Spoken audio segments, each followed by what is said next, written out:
But luckily for Annette, she was found by some incredibly helpful humans who decided to take her in. They rehabilitated her until she was doing better again, and then released her back into the wild.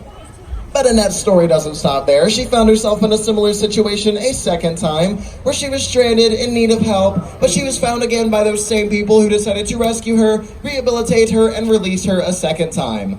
But as I'm sure you may have guessed, her story doesn't stop there either. In fact, Annette stranded herself a total of 5 separate times, and after that 5th and final time, it was decided she would probably be better kept in human care. So now she's living here with us at Riverbanks, where she receives a hearty meal every single day, and she never has to worry about being stranded ever again. And we are so happy to have Annette, as well as several other California rescues, right here with us at Riverbanks today.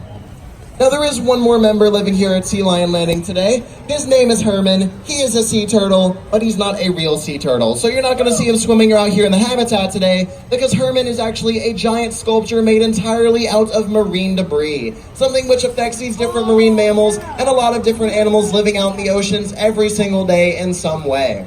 So for those of you that are interested in seeing Herman, he's through the double doors at the bottom of the amphitheater down here in our underwater viewing area. Again, he's made entirely out of marine debris, but the majority of which is actually plastic. One fun fact I like to share with everybody is that about 80% of the plastics that end up in the ocean come from places like right here in Colombia, which is really crazy to think about. A lot of those items are single-use plastics, which is something that you would go through one time and then just throw away without even thinking about it twice. But what we try to do here at Riverbanks is try and encourage not only our staff, but also all of our guests to find multi-use items and reduce the use of single-use items. That way they can have a positive impact on the animals that are living out in the wild.